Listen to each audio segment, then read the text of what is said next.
Ке се позанимаваме вечерва со некои моменти од Библијата кои што навидум оставаат впечаток како да Господ се меша во слободната волја на луѓето. Еве, денеска стана збор за слободната волја. Како да се меша во слободната волја на луѓето и како да се користи со злото.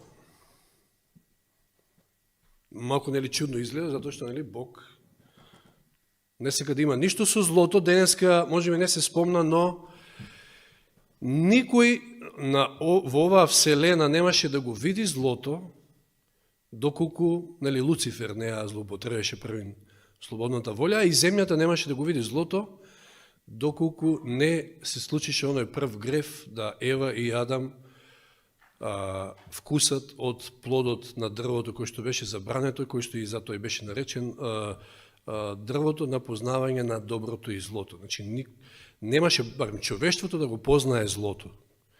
Ќе беше само добро, ќе се знаеше само за добро, ако не се случише тоа. И така да, овие се некои моменти кои што некои сме ги опфаќали во низ проповеди, Јани, јас и така натаму, но ќе се подсетиме на нив и да видиме што всушност значи кога вакви ситуации може да најдеме во Библијата.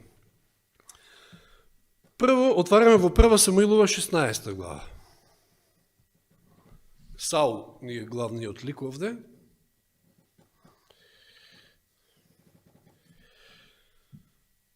Како тоа зол дух од Господа го вознемирува Саула.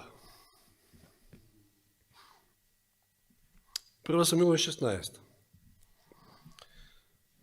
Од 14 стих, многу битен и овој 14 стих, знаеме дека Саул на почетокот што? Беше првиот цар и беше исполнет со Дух Свети. Но овде вели, 14 стих вели, Господовиот дух беше отстапил од Саула. А еден зол дух од Господа почна да го вознемирува.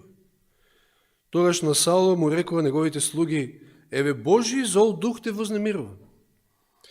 Затоа нашиот Господар нека заповеда, па твоите слуги ќе побараат човек кој знае да свири со лира, која ќе те нападне Божиот зол дух, оној нека свири со лирата, па ќе ти биде подобро.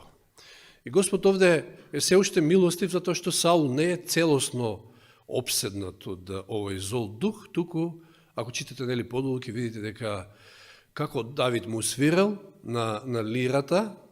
Знаете што е лира, значи као мала харфа. Како мала харфа, да, маличка. И овој му станувало полесно, го напуштал злиот дух, а меѓутоа потоа повторно го офаќал. И Елен Вајд вели дека малку му здосадило на Давид да оди при овци, па да доаѓа да трча, па да се занимава со... Но ова е интересна работа исто од аспект на тоа дека добрата музика има неверојатно добар ефект врз расположението и здравието, како што од друга страна па онаа другата музика има за лош ефект. Но како тоа сега од Господа зол дух да го вознемирува? Факт е дека Саула го напуштил Духот Свети, тоа го прочитавме. А да, еве, од 23 стих го имам овде од 1 Самуилова, вели, и кога Божиот зол дух ќе го нападнеше Саула, Давид ја земаше лирата, значи од време на време биле тие напади, не бил обседнат целосно. Давид ја земаше лирата и свиреше, тогаш му олеснуваше на Саула и му стануваше подобро, а лошиот дух заминуваше од него. Една иста, друг еден многу битен момент, значи во човекот не може да постои вакуум. Ова е многу битно, ова треба да го сватиме. Или сме исполнети со Божиот дух, нема празно. Или сме со некој зол дух. Не мора да сме исполнети, може да трпиме напади, како он или било што, значи да сме кревки, да сме слаби, затоа што нема што кој да не брани. Го немаме Светиот дух. Ако се сеќавате на оној стих во Новиот Завет, сега не ми текнува каде параболата, сликата Исус што ја кажува како исчистен домот, и овој го напуштил домот, а после се враќа, чисте, вика уште 7, и втората состојба станува полоша од првата. Тоа е еден момент, и го кажавме тоа дека Саул не е се уште целосно обседнат, но подоцна, за жал, он ќе падне уште под лавоко и навистина ќе биде обседнат од зли духови која ќе направи онаа глупост кај врачарката. Веќе тоа му преостанало, ништо друго повеќе. Но што е со злиот дух? Дали Господ го испратил овој зол дух?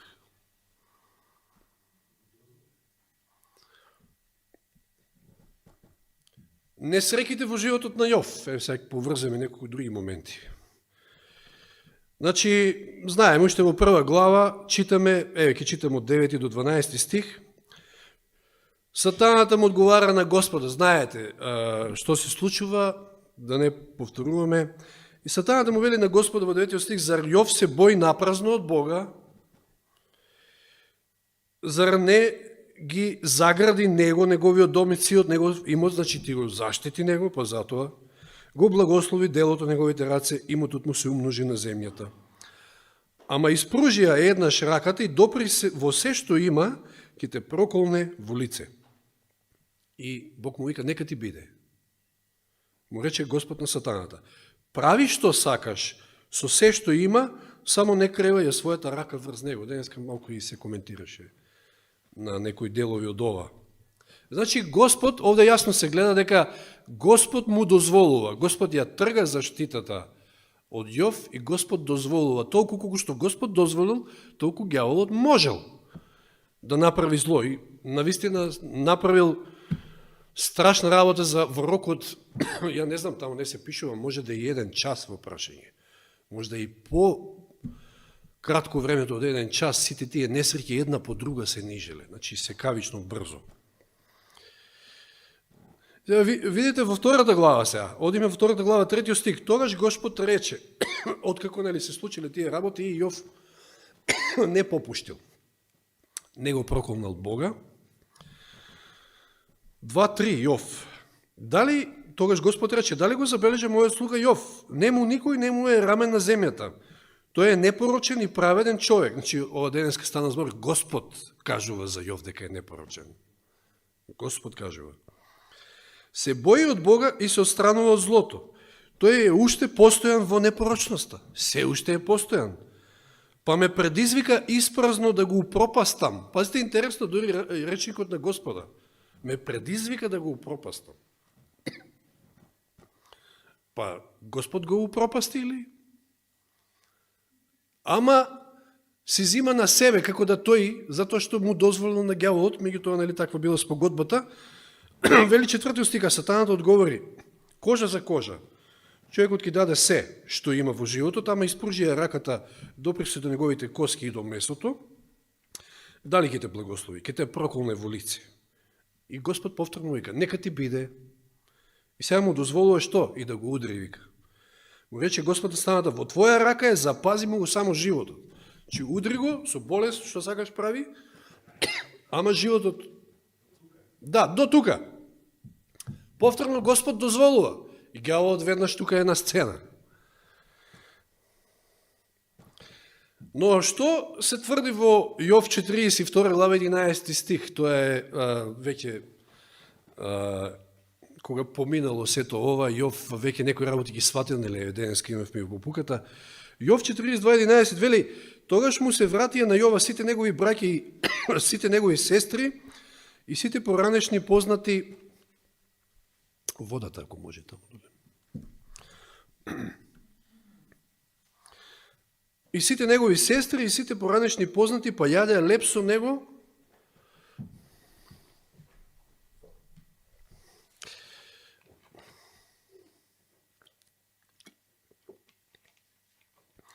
Во неговата куќа, жалејќи го и утешувајќи го заради сите неволи што Господ ги испрати на него. Секој му подари по еден сребреник и така натаму. Значи, секако дека во тоа време денеска се спомна, нити имале Библија, ништо. Значи, Јов е првата книга, всушност, напишана. И нити Јов, нити останатите не знаеле кој го предизвикал злото. Немал поима Јов што се случувало за сцената. Но не бил Бог. Иако е од тие велат што Господ го испрати на тебе. Не бил Бог, знаеме ние, од стиховите што ги прочитаме, дека Бог дозволил. Бог само дозволил, а ѓаволот го направил тоа што го направил.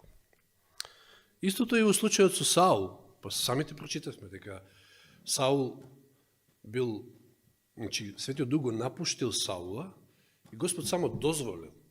Ќе видиме и други места каде што се вели дека Бог прави нешто всушност, че не може, нелогично е Господ да испраќа нечисти духови или така натаму. Бог тоа само го дозволил. Тоа е значењето. Значи, кога ќе сретнеме некои такви моменти, и не може тој да делува спротивно на словната волја на човекот. Случајот со Јона е исто интересен. Кој го фрли Јона во морето? Па тие, што беа на бродот, нели? Другите, незнабожците. 15 стих, Јона 1. И го зедоа Јона и го фрлија во морето, нели, од претходно тој им сугерира што да направат, па тие, ајде ке се молиме, ти моли се на својот Бог, ние на нашите, и решаваат да го фрлат и морето престана да беснее. Но во втората глава Јона, кога се моли во утробата на рибата, што вели? Во својата неволја извикав кон Господа, вториот стих, и тој ме послуша, извикав од утробата на подземјето и ти ми го чу гласот, ти ме фрли во длабочините, во срцето на морето и водата ме обкружи. Јона вели, ти Господе ме фрли. Ема на Јона му е јасно, за разлика од Јов, на Јона му е јасно што се случува. Господ дозволил да овој биде фрлен во морето за да го научи на лекција. Да. Значи, повторно, истата ситуација. Не дека Господ го фрлил, Господ го дозволил тоа. Значи, Господ само дозволува, не го прави тоа. Сега имаме еден случај исто со обседнат од нечист дух. Ова е врската со она со Саул, што го читавме. Елен Вајт објаснува многу фино, во копнежот мислам дека беше преку цитат. Но да се подсетиме, Марко 1 глава, сега да отвориме Марко 1 глава.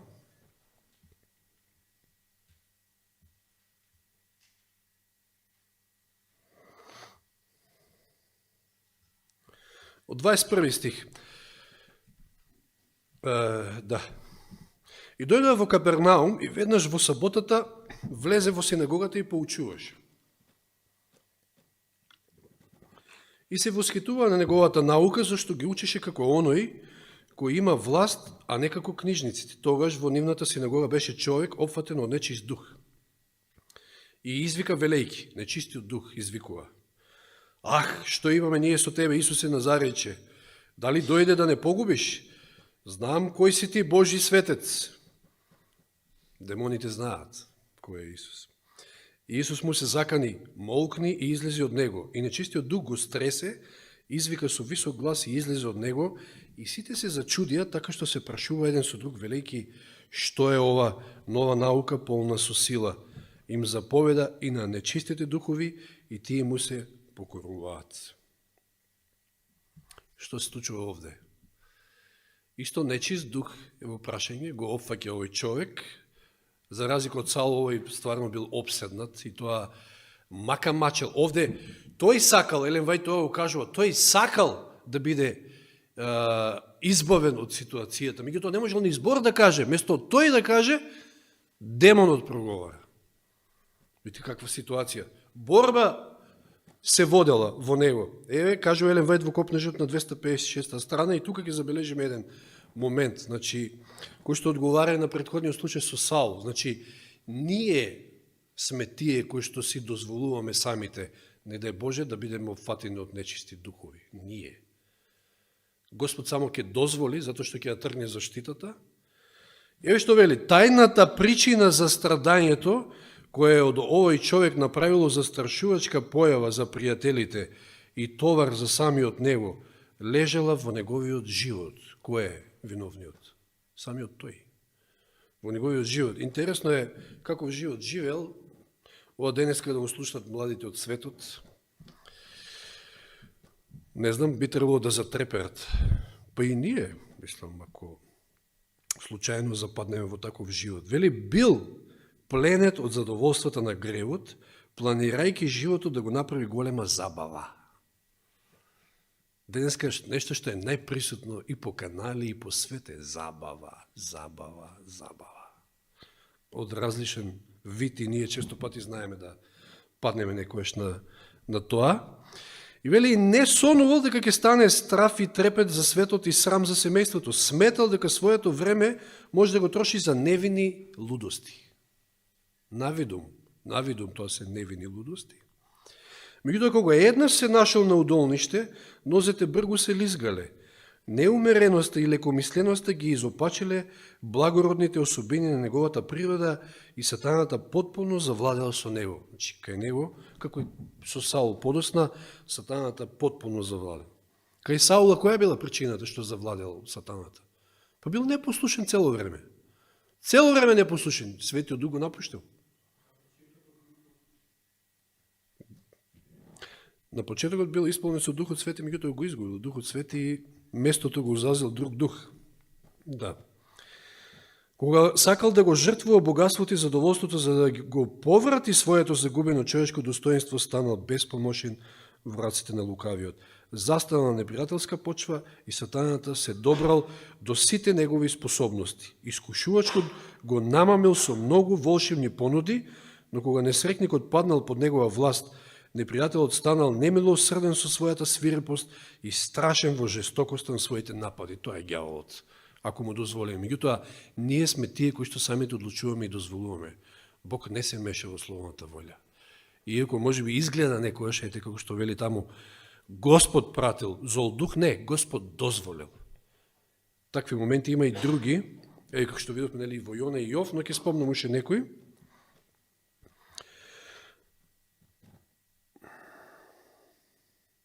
А еве оваа борба во претходната 255 страна од копнежот, Елен Вајт ја опишува, ќе спомнам и ова, вели, сатаната го затемнил умот на овој страдалник, но во Христово присуство во мракот проникнал зрак на светлина. Кај него се разбудил копнеж за ослободување од власта на сатаната.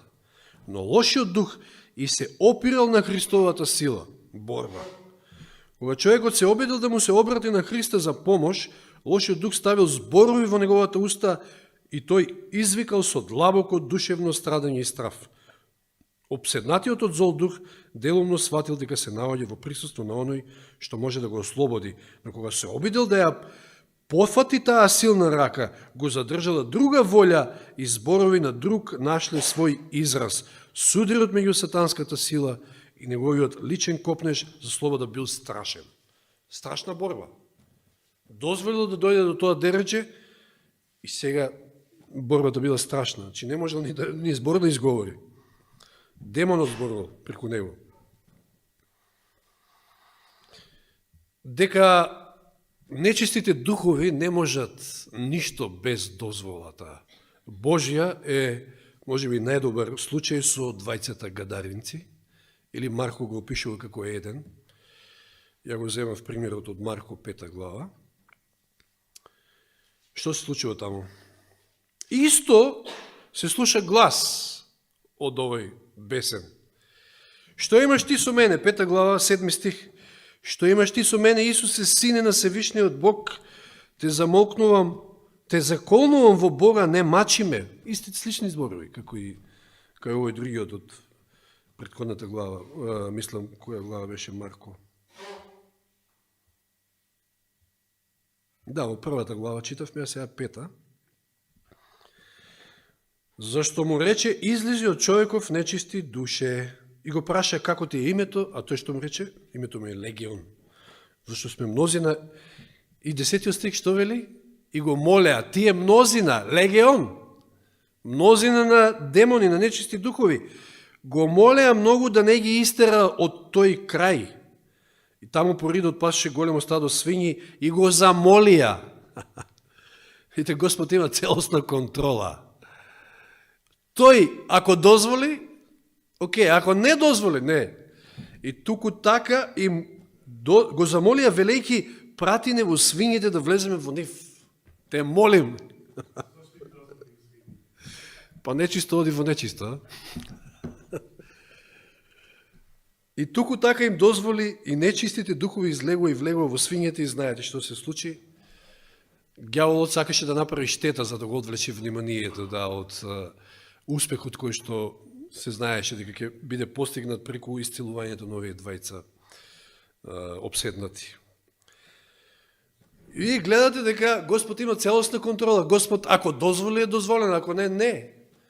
Така и во случајот на Саул, дозволил, Господ само дозволил, а не дека праќа тој. Тој си нема ништо со злото. Значи, многу често во Библијата, кога се вели дека Бог го направил тоа значи во суштина дека само дозволил. Па исто е случајот и со, нели се вели дека Господ му го стврдна срцето на фараонот. И ако читате добро, во тие неколку глави има на некое место дека и фараонот сам си го стврднал срцето, значи ги има и двете ситуации. Тоа е пак истата ситуација. Не, Господ не може да му го стврдне срцето. Господ не се меша во словната волја. Така изгледа не. Господ само дозволил. Тој самиот си го стврднал срцето, знаете какви се чуда гледал пред себе, имал доволно осведочување за да одлучи поинаку, меѓутоа одлучил како што одлучил, да му се спротистави на Бога. Или еве второ Солуњаните 1 глава, познати стихови во контекст на последното време. Знаете што има таму во второ Солуњаните 1 глава. Се зборува за антихристот, за човекот на гревот, како беше, да? И дека ќе прави многу чудеса и така натаму, во 10 стих, 11 вели, и затоа Бог ќе им испрати заблудна, значи на оние кои што не ја примија љубовта кон вистината во 10 стих вели, што ќе направи Бог? Ќе им прати, испаѓа како да е активно он тоа го прави, ќе им прати заблудна дејност за да и веруваат на лагата. Не, повторно е истото. Господ не праќа, Господ не прави, Господ само дозволува. Тие веќе одлучиле, тие ја отфрлиле вистината, однак ништо друго не преостанува. Да и поверуваат на лагата. И сите ние и целиот свет нема да бидат судени луѓето заради тоа што поверувале на лагата, туку затоа што ја отфрлиле вистината. Затоа ќе бидат судени. Та да вели бидат осудени сите кои не поверуваа на вистината, а имаа задоволство во неправдата. Значи, како денеска ја ни спомна, значи, ја засакаа темнината, ја засакаа невистината, ја засакаа лагата. И тоа едноставно природно доаѓа, Господ само дозволува да бидат излажени да поверуваат во лагата.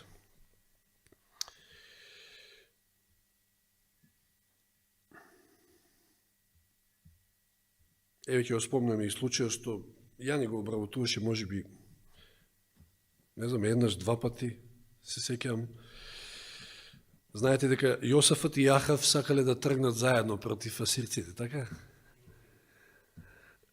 И 400 пророци викаат, оди, ќе го освоиш, ќе победиш. Ама дајте му ше некој, ако има некој Божи пророк, ќе го викаат Михеј, а Михеј во Зандана тамо, кај Фрлен бил, кај што име местото на, под наводници, местото на вистинските пророци.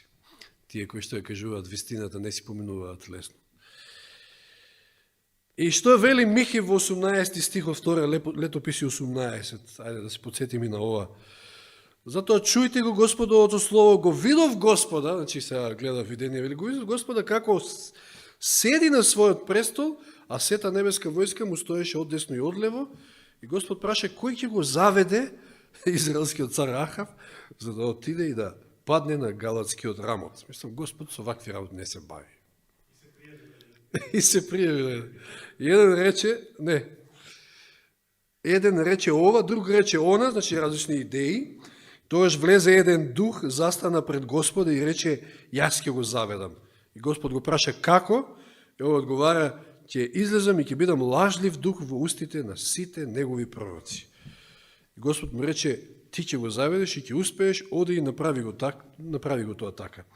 И ете, така Господ стави лажлив дух во устите на твоите пророци, но Господ ти навестува зло. Ова е она што Михеј го кажува и точно дека бил излажан, тој пак сакал да се снајде, да го преиде Бога, да избегне ова очигледна казна што ја следува, па како беше, не се облекол во царска униформа, да, се замаскирал, ама некој случајно Кобојаги тамо го обтегнал лакот и право. Нема бегање. Господ кога намислил нешто, тоа е тоа. Меѓутоа е уште еден случај кај што изгледа дека како да Господ се бави со злото, како да пушта нечисти духови, како да сака да излаже некого. Не. Тоа само дозволува. И испаднале на крајот овие лажни пророци. Значи, сите овие моменти, веројатно, може би има и некои други во Библијата, предпоставам дека не сум ги исцрпил сите, се моменти кои што јасно треба да ги гледаме во контекст на целата Библија и на она што еви денеска во пуката се проучуваше Бог. Неприкосновено на секого од нас, на секој морално бите му дава слободна волја. И тој не се меша во слободната волја на човекот. Може да делува на околности, на било што, за да доведе некој човек до покаяние и така натаму, меѓутоа да му се меша во слободната волја, не. Овде останува една мала дилема за мене, ама тоа во некоја наредна прилика. Мене секојаш ме чудел случајот со Валам. Знаете, кога треба да оди да го проколне Израел, а вели Господ му ставил в устата благослов. Овој сака со цело срце да го проколне, за да си ги земе паричките од царот, меѓутоа Господ во устата му става благослов. Не може да изговори.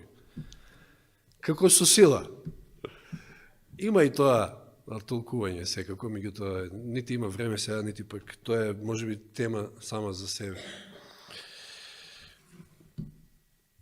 Значи, некогаш мора да се фаќаме секојаш кога проучуваме за појасните стикови, појасните цитати, за да потоа ги објаснеме и овие некои вакви кои што се поматни некако или збунуваат. Но Библијата е јасна. Нека му е слава на Бога за тоа што самата по себе Библијата се објаснува само ако доволно со Божје водство и дозволиме да не води. Амин.